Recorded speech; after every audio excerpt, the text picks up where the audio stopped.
Bien, bonjour à toutes et tous. Merci d'être aussi nombreuses et nombreux pour cet atelier. Alors, je me présente, je suis le chef d'escadron Malais, je suis responsable de la communication au commandement du ministère de l'Intérieur dans le cyberespace. Et l'objet de cet atelier, comme son titre vous l'indique, c'est précisément de vous parler de la menace cyber actuelle et plus précisément d'évoquer les enjeux et les solutions concrètes pour s'y préparer.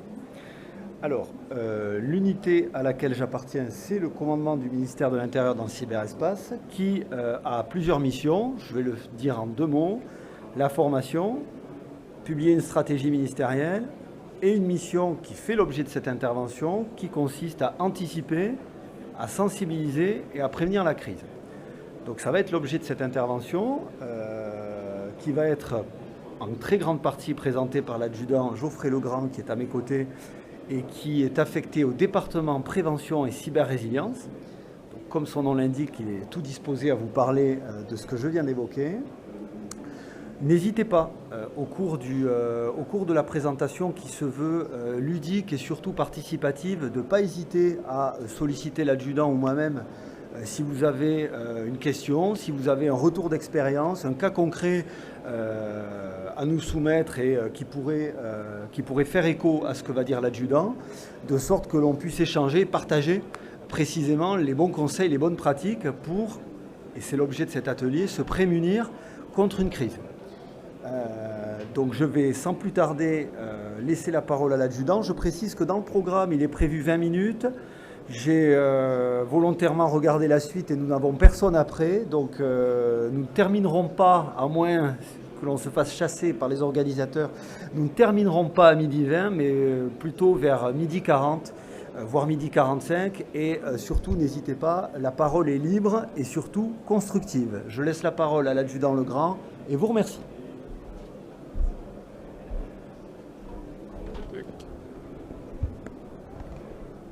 Donc, bonjour à tous, adjudant Legrand Geoffrey, je suis au COM CyberAMI, donc commandant du ministère de l'Intérieur dans le cyberespace. Donc, je vais vous présenter l'atelier la menace cyber, actualité, enjeux et anticipation. Alors tout d'abord, vous n'êtes pas sans savoir que le nombre d'atteintes numériques est en augmentation. Et ceci pour plusieurs raisons. La France est de plus en plus numérisée, ce qui crée des nouvelles opportunités pour les cybercriminels. Certaines infrastructures aussi ne sont pas encore suffisamment à niveau. De plus, avec l'arrivée de l'IA, on voit une augmentation aussi d'attaques, des attaques massives et plus sophistiquées. Et enfin, avec les tensions géopolitiques, la guerre en Ukraine, c'est vrai qu'on se fait assez attaquer aussi. Bon. L'état de la menace actuelle. Donc, selon le rapport annuel de la cybercriminalité, le rapport de 2025, on a vu une augmentation des atteintes numériques. Donc c'est passé de 2019, il y en avait environ 200 000, et on est passé à 348 000, avec une augmentation de 100% d'atteintes numériques en 5 ans. Parmi ces atteintes numériques, c'est essentiellement des atteintes aux biens, pour 65%, mais également des atteintes aux personnes, avec tout ce qui est cyberharcèlement, ces choses-là. Donc tout le monde est touché ou sera touché, que ce soit les entreprises, les collectivités, jusqu'aux associations. Dernièrement, il y a même déjà eu une fuite de données pour la Fédération française de golf, vous avez dû suivre, avec pas mal de données, et même la Fédération de chasseurs, qui peut entraîner aussi des soucis derrière, parce qu'à partir du moment où les escrocs qui vont revendre ces bases de données, il y a des risques peut-être de cambriolage ou des choses comme ça. Donc, il va falloir être vigilant par rapport à ça. La question n'est plus de savoir si on va être attaqué, mais quand. Donc, quelques chiffres. Parmi les entreprises, 9% sont des OIV, 18% des TPE, 34% des PME et les grandes entreprises, 39%. Et parmi les administrations touchées, 6 sur 10 sont des collectivités territoriales. Bref, c'est des chiffres importants et alarmants, surtout que l'on sait que 60% des entreprises victimes d'une cyberattaque ferment dans les 18 mois. En effet, une cyberattaque ne se résout pas en quelques minutes ni quelques heures, c'est plusieurs semaines, voire même plusieurs mois.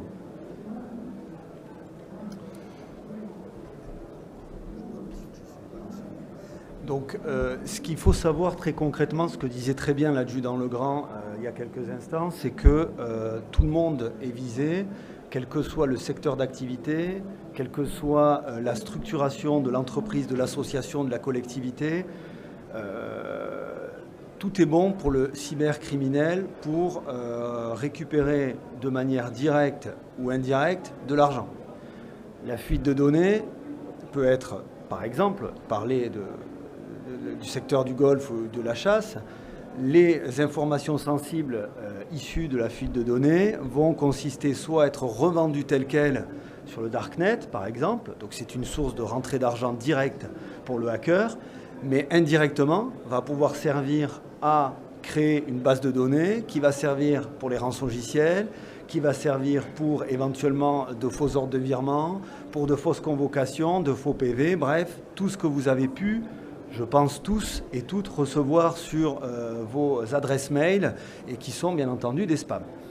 Donc effectivement, tout ce panel-là de cybermenaces est quelque chose qui est constaté, qui est en constante évolution, ça c'est une certitude. Ce qui est sûr, c'est que pour les collectivités et les entreprises, il y a un constat qui est partagé, c'est que d'une part, l'hameçonnage est la cybermenace la plus répandue, sans surprise, mais surtout on constate par le piratage des systèmes informatiques, qui est en constante augmentation pour ces deux catégories, que le facteur humain, également sans surprise, est toujours derrière cette problématique. L'augmentation du télétravail, où parfois le volet professionnel et privé se chevauche. On utilise un ordinateur similaire aux deux activités, on utilise un réseau Wi-Fi similaire aux deux activités, on utilise une clé USB, un espace de stockage similaire, fait que la vigilance est moindre et fait qu'on a de plus en plus d'attaques, quelles qu'elles soient, dirigées vers les entreprises essentiellement, dues à cette baisse de négligence. Donc tout ça pour dire que derrière ces chiffres, il y a bien entendu des hackers expérimentés, chevronnés. On observe d'ailleurs une certaine industrialisation de la cybercriminalité. Ça a été relevé par le ministère de l'Intérieur suite à notre rapport l'an dernier, et ce sera le cas cette année également, sans surprise. Mais aussi, ce constat d'industrialisation, c'est aussi que le facteur humain est le plus souvent derrière la plupart des cybermenaces. Enfin, un dernier point avant de laisser à nouveau la parole à l'adjudant, pour compléter ce qu'il vient très bien d'expliquer, c'est qu'on a aussi une augmentation qui n'est pas à négliger de cybermenaces liées à l'atteinte à la réputation. L'atteinte à la réputation, c'est très important puisque c'est une cybermenace que l'on appelle indirecte et qui va viser, comme son nom l'indique, à déstabiliser l'entreprise, la collectivité. Quand je dis collectivité, ça peut être tout, hein. Ça peut être même une petite commune rurale. À déstabiliser l'élu, la collectivité, l'entreprise, pour pouvoir laisser le champ libre à la concurrence ou à l'opposition, si on parle de partis politiques, par exemple. Donc, tout ça pour dire que les cybermenaces sont bien entendu diverses, sont bien entendu hybrides et sont décuplées, comme le disait l'adjudant, par l'essor des nouvelles technologies et leur démocratisation, à la tête desquelles, bien entendu, se trouve l'intelligence artificielle et qui vient complexifier les modes d'entrée des hackers et les rendre surtout de plus en plus crédibles. Donc, effectivement, l'adjudant va l'aborder dans son propos par la suite. Le facteur humain reste primordial, bien entendu, et des solutions existent, très simples, de bons réflexes. J'en ai évoqué certains tout à l'heure par rapport au télétravail, que l'adjudant évoquera, mais effectivement, la diversification des cybermenaces et des modes opératoires est un réel sujet et explique l'augmentation constatée que l'adjudant vient d'évoquer. Oui.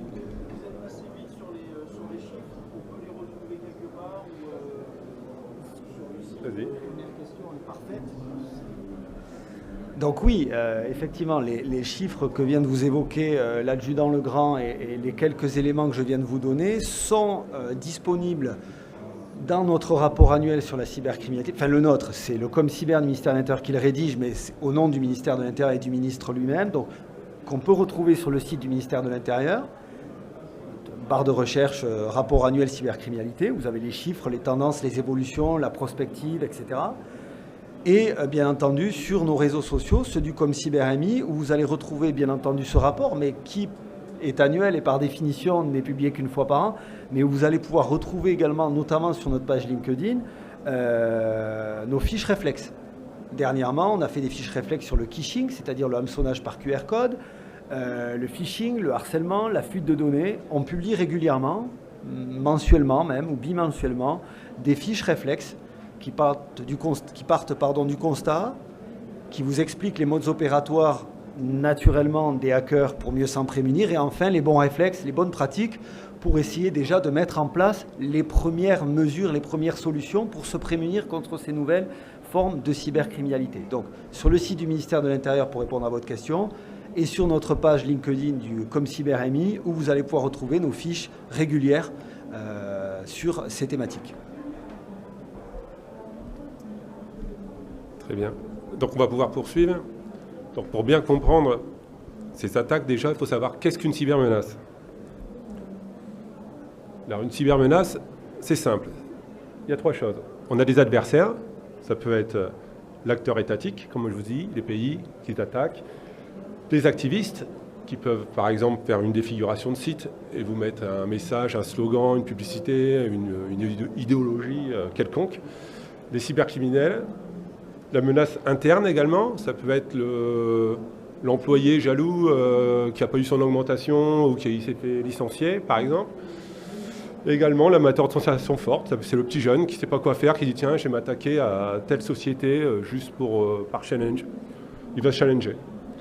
Donc c'est des adversaires, c'est une vulnérabilité, donc ça peut être des vulnérabilités qui peuvent se combiner. Donc évidemment la faille humaine, c'est la faille la plus importante. C'est l'employé qui va cliquer sur le phishing, sur le mail avec le lien, et tout de suite, il va y avoir un malware, ou alors je crois que c'est 60%. 60%, c'est le vecteur d'attaque le plus important. Donc déjà, si vous voulez vous protéger, déjà bien sensibiliser vos employés et faites attention, ne cliquez pas tout de suite. Enfin, on va y arriver. Ensuite, on a la faille technique. La faille technique, c'est une vulnérabilité sur un système, sur un logiciel, par exemple. Et régulièrement, dès qu'ils se rendent compte qu'il y a une faille, bon, il y en a qui le savent, mais il va y avoir une mise à jour. Donc c'est pour ça qu'il faut faire ces mises à jour. Il ne faut pas attendre 3 mois, parce que la faille, elle est présente. Donc si on vous demande de faire une mise à jour, si on vous demande, c'est pas moi qui demande, mais si votre ordinateur demande de faire une mise à jour, il faut la faire. Donc ça, c'est important. Et enfin, la faille physique. Par exemple, on vous vole votre ordinateur, tout simplement, ou votre système de sécurité pour entrer dans votre entreprise. La personne rentre, il suffit d'avoir un escabeau et un chasuble jaune pour se faire passer pour n'importe qui et rentrer n'importe où. Évidemment, ça peut se combiner. Il peut y avoir plusieurs failles qui peuvent se combiner pour faire ces attaques. Donc, je reviens sur la faille humaine. Donc, comme le disait le commandant, il y a l'hameçonnage. Il y a le smishing, ce qu'on appelle le hameçonnage par SMS, que vous avez déjà dû tous recevoir, le colis qui ne rentre pas dans la boîte aux lettres, ou alors, qu'est-ce qu'on accorde, on peut avoir des amendes aussi, vous n'avez pas payé votre amende, ou dernièrement, c'était plutôt les péages. Les péages, vous savez, ceux qui n'ont pas de barrière, et évidemment, il faut être très vigilant là-dessus. Ils vont vous mettre un lien, vous cliquez, vous avez confiance, vous rentrez vos informations personnelles. Donc déjà, c'est la première erreur. Mais bon, admettons que vous mettiez vos informations personnelles, vos numéros de compte bancaire, etc.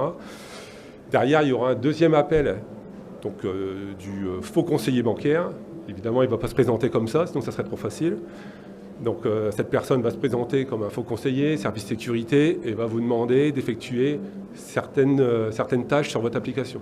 Donc lui, il fait ses achats et vous demande de valider. Donc évidemment, il ne vous le dit pas comme ça. Il va le faire un peu sournoisement en disant il faudrait que vous cliquiez, que vous me donniez le numéro, parce que... Bref. Donc l'hameçonnage, c'est une chose, mais derrière, il y aura toujours un numéro de téléphone, un numéro, des fois c'est le même numéro même que le faux conseiller, que votre vrai conseiller bancaire. C'est pour ça qu'il faut être vigilant. Ils ont des techniques, notamment le spoofing, qui permet de camoufler le numéro de téléphone. Et un numéro de téléphone, ça ne veut pas dire que c'est vraiment la vraie personne qui est derrière, quoi. Et c'est exactement pareil pour les images. exactement pareil maintenant avec l'arrivée de l'IA. Donc les images, il faut se méfier, mais également au niveau du son, la voix. Il y a aussi des escroqueries qu'on remarque, ce qu'on appelle le vishing, le hameçonnage par la voix, avec l'aide de l'IA. Donc quelles sont les attaques les plus répandues?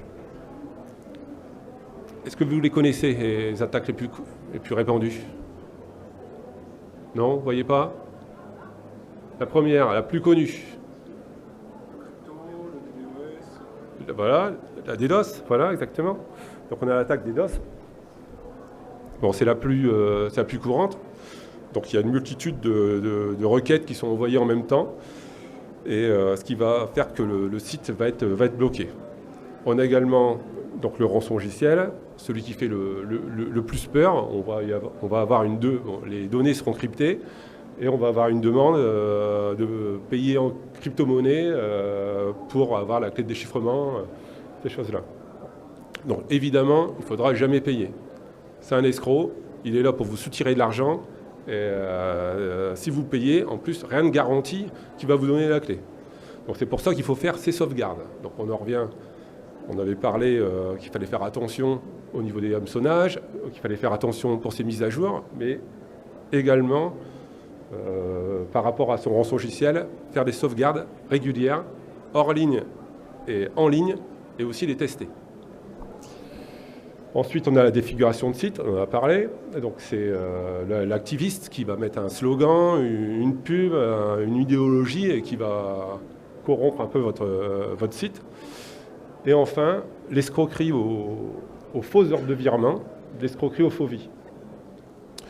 Donc, l'escroquerie aux faux vies, c'est ce qu'on appelle, par exemple, une personne qui va usurper une adresse mail. Il va prendre l'adresse mail d'un artisan, d'une entreprise, et il va se faire passer pour lui et va vous demander, bah tiens, le premier versement, tu l'as fait sur tel IBAN, le deuxième, bah, on a changé de banque, on a changé ici, et c'est très bien fait.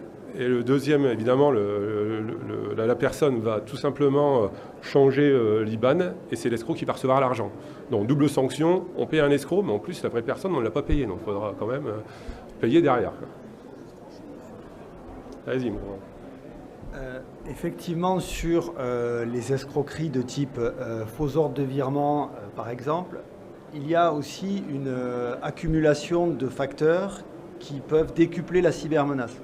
La fuite de données, c'est bien entendu les données qu'on peut vous avoir dérobées, mais c'est aussi votre propre, l'humain, on l'évoquait tout à l'heure, votre propre communication sur les réseaux sociaux notamment, qui fait qu'une personne, en source ouverte ou pas, peut avoir accès à certaines de vos données personnelles.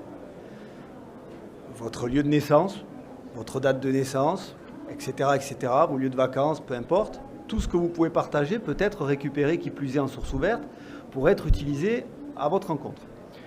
Si on ajoute à ça, alors le but c'est pas être anxiogène, c'est vraiment de faire une photographie de l'état actuel des cybermenaces, mais véritablement si on ajoute à ça les nouvelles technologies, donc fuite de données, plus ou moins volontairement, et intelligence artificielle notamment, fait que vous pouvez recevoir effectivement des documents ou vidéos, des deepfakes de type faux ordre de virement, fausse amende, faux avis de contravention, convocation judiciaire, que sais-je, avec à l'intérieur des éléments totalement crédibles issus de votre vie privée.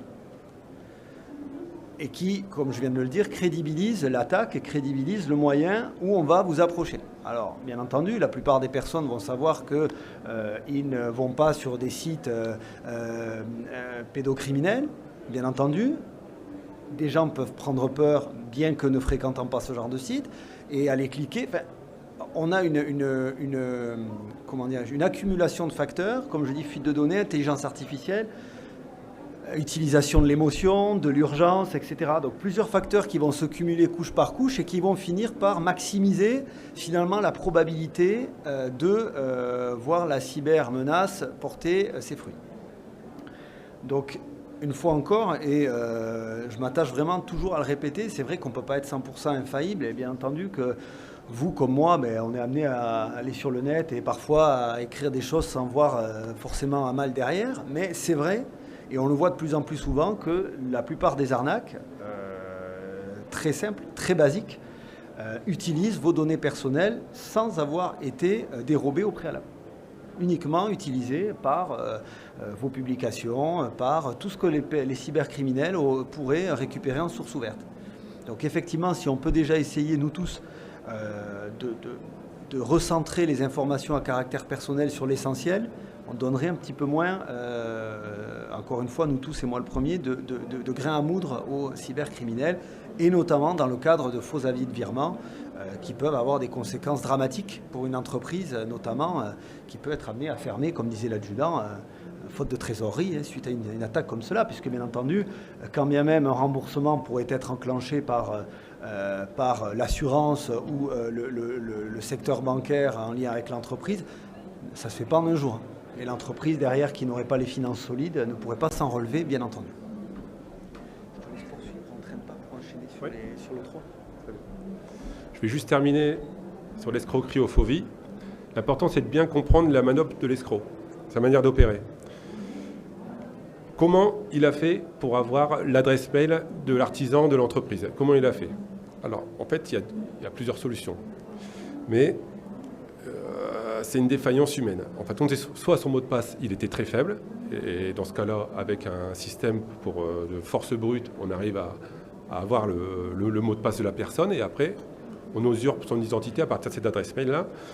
Soit il avait peut-être un mot de passe très complexe, robuste, comme on dit, et là on dit c'est très bien, mais le problème c'est que ce mot de passe-là, il est utilisé sur d'autres sites. Et peut-être que l'autre site, il s'est fait pirater, ce qui fait que son mot de passe, il est dans les données à vendre, et en fin de compte, ils l'ont tout simplement essayé dans la boîte mail de la société, bingo. Donc voilà, c'est juste une petite parenthèse par rapport à ça, qu'il fallait faire attention au mot de passe, on n'avait pas encore trop parlé.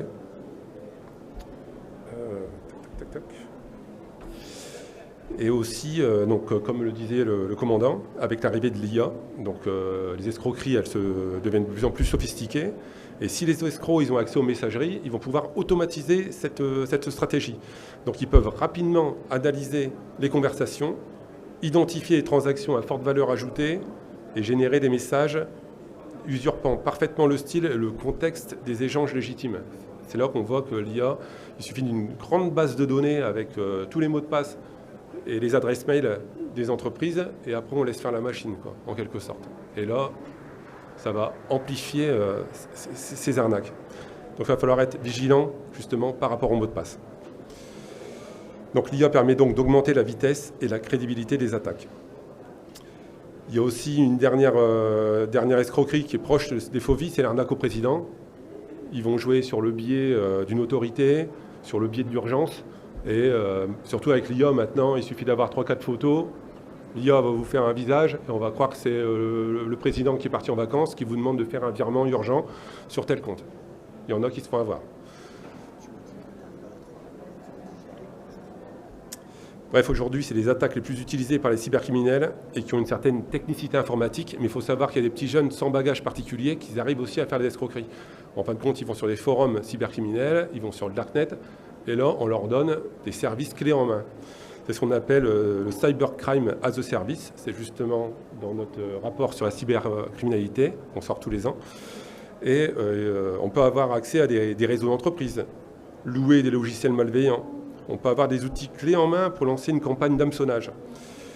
Donc, ce qui a conduit à une industrialisation des services. Un exemple concret qui a eu lieu il y a quelques jours, c'est Interpol et Europol avec Microsoft qui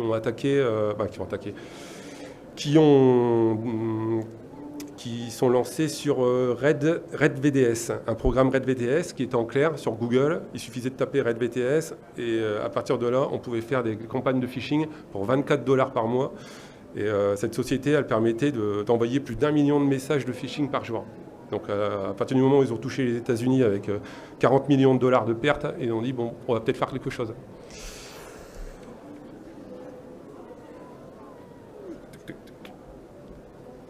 Les impacts. Rapidement. Les impacts, rapidement, vous les connaissez. Quels impacts peuvent avoir une cyberattaque? La finance, la réputation. Voilà, financier, réputationnel. Le premier impact, c'est avant tout les gens. La cybersécurité, c'est protéger les gens. Et protéger les gens, voilà, exactement. Un impact humain. Touc. Donc on s'épêche. On passe.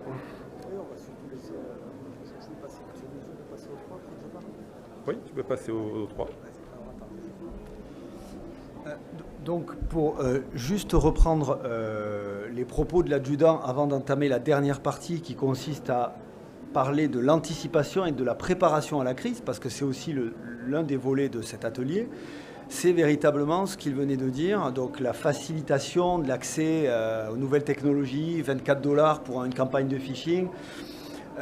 Très concrètement, avant de venir sur ce salon, je me suis livré à un exercice de fabrication d'une vidéo à l'appui de l'IA, gratuite, que je n'ai pas amenée bien évidemment, avec la photo de mon nouveau chef.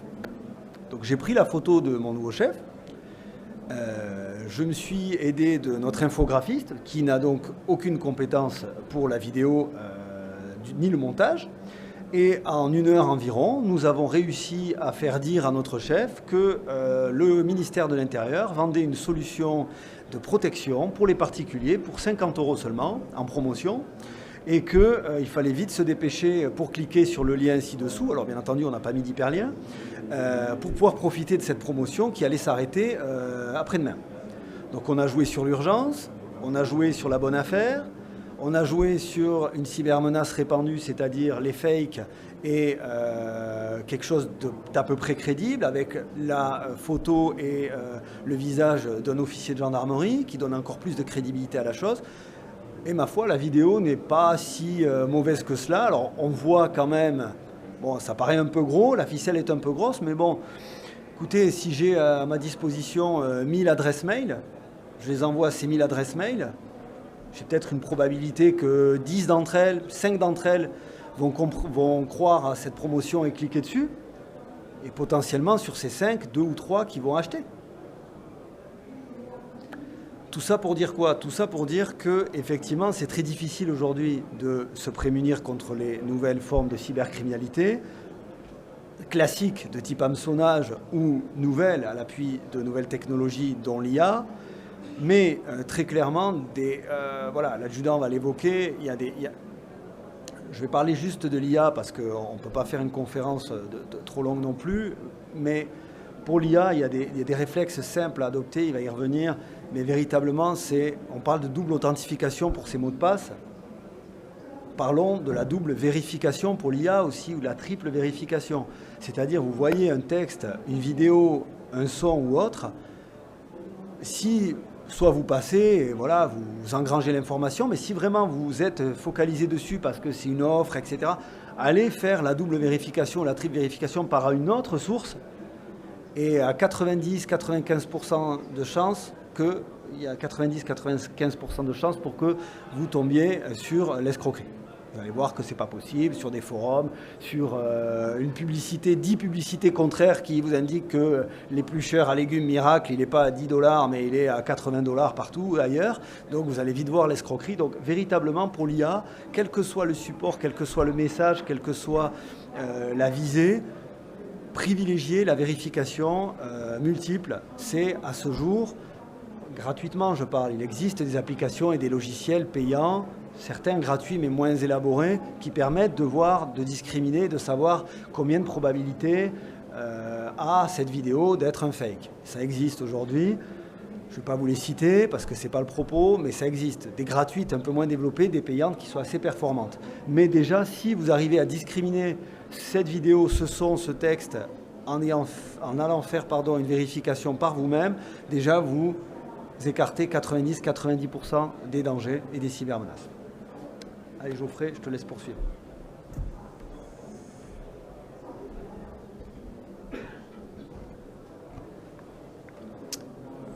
Donc on va reprendre comment, on avait vu rapidement les impacts, et maintenant comment se préparer avant l'attaque. Donc il y a 3 volets sur lesquels on peut jouer. On a le volet technique, le volet humain et le volet organisationnel. Le volet technique, évidemment, c'est ce qu'on en a parlé, c'est les mises à jour, c'est avoir un antivirus, c'est paramétrer son pare-feu, c'est sauvegarde en ligne, hors ligne, mais également la politique du moins de privilèges que certains doivent connaître, Ça permet de donner aux utilisateurs les droits strictement nécessaires pour accomplir leurs tâches. Il ne faut pas que tout le monde soit administrateur. Ça ne sert à rien et c'est prendre des risques. S'il y a un compte qui se fait hacker, dans ce cas-là, l'escroc va plus facilement pouvoir poser un plus gros impact. On a également donc, le volet humain. Le volet humain, c'est tout ce qui est sensibilisation. Sensibilisation sur le phishing, l'hameçonnage, comme on a dit, c'est le plus important. Avec des mots de passe robustes, différents, uniques et complexes. Il faut activer l'authentification donc à double facteur quand on peut. L'escroc, il aura quand même beaucoup plus de difficultés à avoir la carte de montre entreprise ou votre téléphone sous la main. Il est bien aussi, si on peut tester ses employés avec des campagnes d'hameçonnage et donc se préparer en amont pour savoir comment bien gérer la crise et être plus serein. Donc c'est beaucoup sur la sensibilisation, l'hygiène numérique qui est important. Ensuite, on a le volet organisationnel. Donc le volet organisationnel, c'est ce qu'on appelle le PCA, le plan de continuité d'activité. Donc il faut prévoir en amont pour une entreprise, admettons, quelles sont mes activités essentielles, mes activités critiques. On a tendance à croire que quand on se fait attaquer, c'est le RSSI, c'est le responsable informatique qui va devoir tout gérer. Mais non, lui, il va gérer sa partie, mais votre entreprise, il faut qu'elle tourne, il faut qu'elle ramène de l'argent. Et c'est tout le monde qui va être touché. Si votre système informatique il est en croix, il va falloir évidemment faire participer différents acteurs. Donc évidemment, il y en a pas mal. On va les voir juste après. Mais tout d'abord, se concentrer sur l'essentiel et sur les activités critiques. Si vous avez par exemple un musée, le musée il peut fermer, si on se fait attaquer, c'est pas grave. Par contre, pour les ordures ménagères, on ne va pas attendre un mois avant de les ramasser. Et si votre logiciel ne fonctionne pas, eh ben, il va falloir préparer en amont. Est-ce que j'ai les bons numéros de téléphone des personnes, pour des employés? Pour le planning, comment je vais faire? Par quels moyens de communication je vais passer? Donc ça entraîne beaucoup de complications. Donc on a le PCA, mais également, il faut s'attacher aussi à la cellule de crise. Composer une bonne cellule de crise, c'est important. Alors, comment vous composeriez votre cellule de crise? Alors, qui c'est qu'on pourrait mettre dans la cellule de crise? Vous avez des idées? Oui. Voilà, le directeur de crise, c'est lui qui va prendre les décisions importantes. Ça peut être bien souvent, c'est le DG, oui, c'est lui qui valide. Ensuite, le RSSI, qui va évidemment être présent pour gérer l'attaque. Les PO, oui. Avec le directeur de crise, il y a le coordinateur de crise également, qui est important, qui coordonne les différentes personnes et il va conseiller le directeur de crise. Il ne faut pas qu'il soit tout seul dans cette histoire. On a la secrétaire de crise qui va tenir à jour le journal de bord, la main courante, en cas de dépôt de plainte et même si on va plus loin, si on veut tester sa façon dont on a répondu à l'attaque, ça va être important de revoir notre mode process et de voir si on ne peut pas l'améliorer. Donc c'est important de bien noter la journalisation de ce qu'on fait. Au niveau RH, il y a également le responsable des ressources humaines. Donc il va falloir qu'il trouve le moyen de contacter les bonnes personnes, de noter les heures, parce que ça va faire quand même pas mal d'heures. Et sans les logiciels qu'il faut, ça va être compliqué. La communication extérieure, si votre site internet il est en croix, qu'est-ce qu'on dit? On dit rien. Où on va communiquer et dire qu'on fait l'objet d'une cyberattaque avec un montant de 200 millions. Donc le conseil, évidemment, c'est d'en parler pour éviter les rumeurs et qu'on dise n'importe quoi, mais pas pour raconter de trop. Voilà. Il faut juste le minimum, c'est très bien, pour rassurer les gens sans trop les rendre trop anxieux. Oui, j'ai terminé. On a aussi au niveau juridique, donc on vient penser au respect des lois avec la déclaration à la CNIL dans les 72 heures dès qu'il y a une suspicion de fuite de données. Donc ça, c'est important. Et bon voilà, on va passer par rapport à ça. Il y aura également le dépôt de plainte, etc.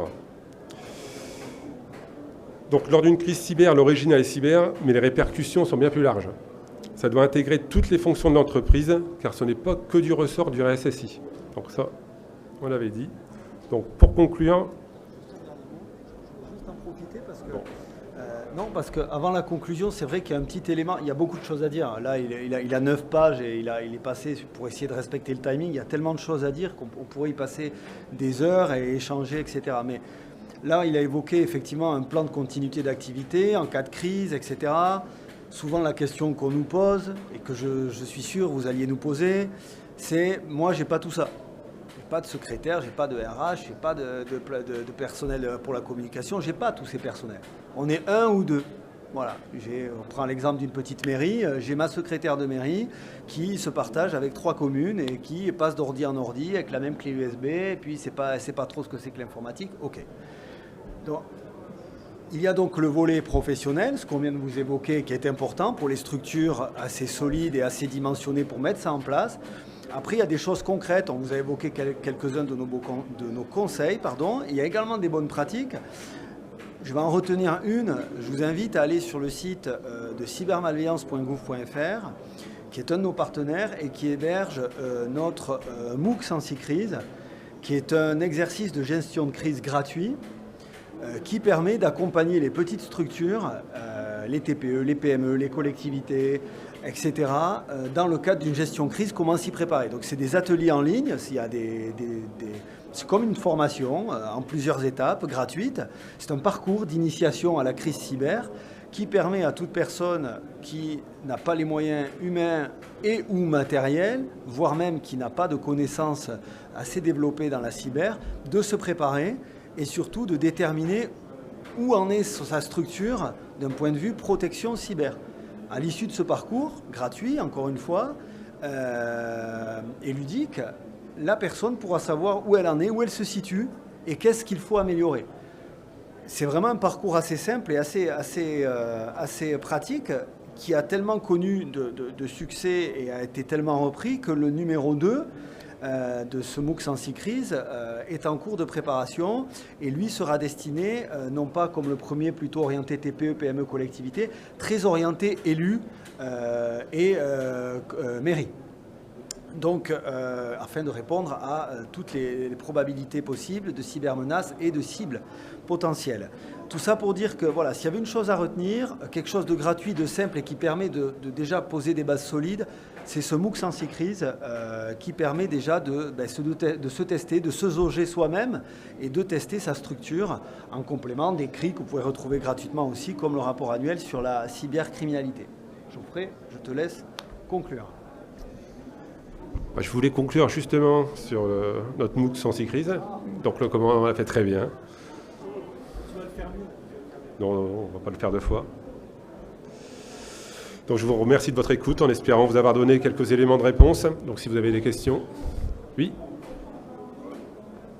La première question, pardon, c'est je suis surpris. Ouais, pardon, je suis surpris, mais aussi avide d'informations quant à l'aspect champ de bataille de l'espace cyber aujourd'hui, mais champ de bataille au sens guerre. Voilà. Donc est-ce que vous avez un petit peu des infos à partager là-dessus ? L'avantage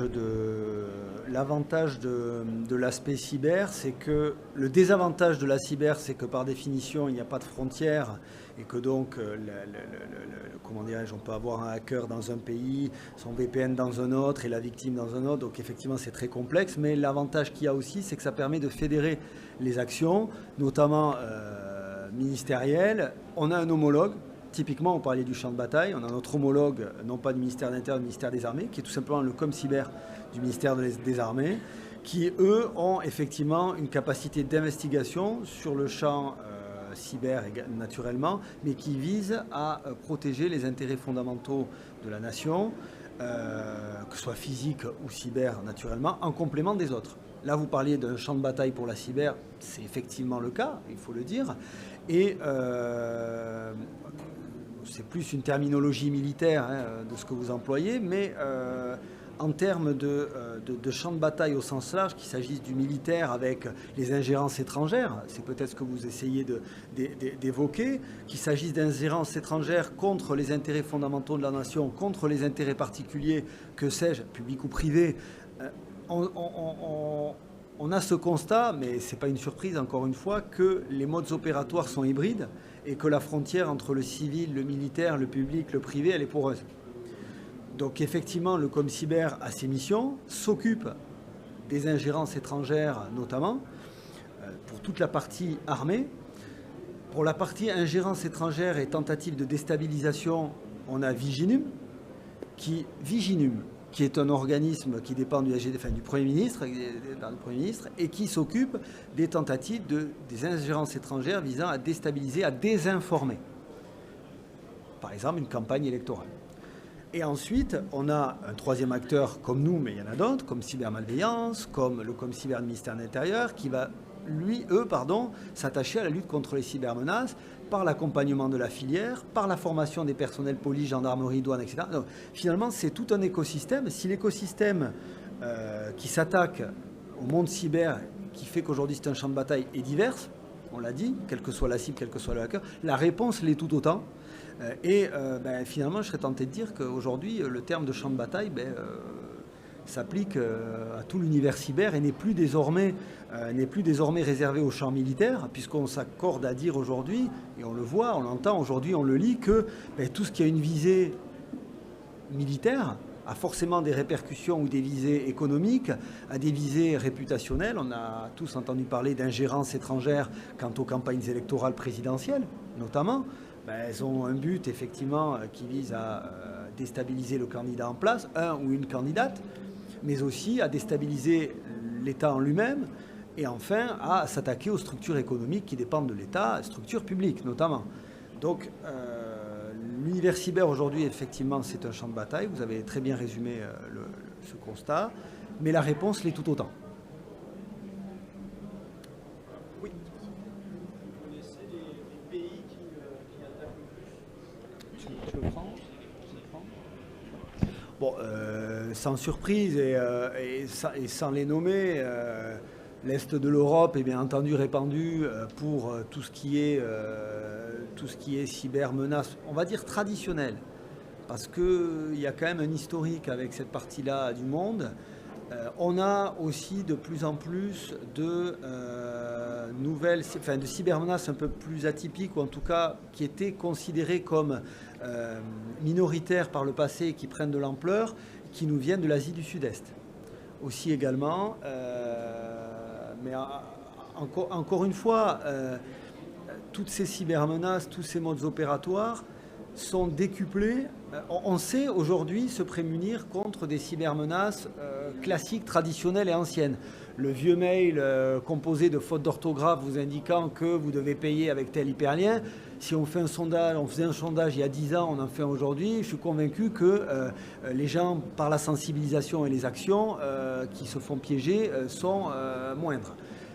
Par contre, l'accès et l'essor des technologies classiques, d'Internet, des réseaux sociaux et des nouvelles technologies, avec notamment l'IA, la 5G, la 6G, qu'on voit émerger, l'informatique quantique dans quelques années probablement, fait que on a de nouvelles régions du globe avec des visées différentes. On a les cryptoactifs qui, il y a 10 ans, étaient un non-sujet en termes de cybermenaces, qui aujourd'hui occupent l'actualité très régulière. On a des cybermenaces qui aujourd'hui sont modulables, interchangeables, hybrides, les modes opératoires également, et tout cela est facilité par l'accès au numérique, parfois, comme disait monsieur au premier rang, par la complicité de certains organismes publics de pays étrangers aussi. Je le disais, le public, le privé, tout ça c'est quand même assez poreux. Et oui, pour répondre clairement à votre question en 2 mots, l'Est de l'Europe et l'Asie constituent quand même des pools assez importants, ce qui n'exclut pas, on l'a vu avec des affaires comme EncroChat, le démantèlement de groupes dits cybercriminels comme Logbit, qu'on a certains ressortissants des États-Unis notamment. Enfin, voilà, et c'est là la complexité des choses, c'est qu'on a in fine, ces cybercriminels sont localisables, mais la complexité du site ou du VPN qui va héberger cela, de la victime qui est peut-être différent de ce lieu et de la localisation du ou des cybercriminels fait que le code pénal qui va s'appliquer ne sera pas le même, au même titre que la collaboration entre services ne sera pas la même parce que la législation n'est pas la même, donc ça complexifie la chose. Néanmoins, on a des structures Je terminerai là pour cette réponse. Il y a des structures qui existent comme Europol, comme Interpol, des collaborations que nous menons avec les forces d'enquête françaises, UNC, OFAC, police gendarmerie, le FBI notamment, des pays comme le Monténégro, le Kosovo pour l'Est de l'Europe.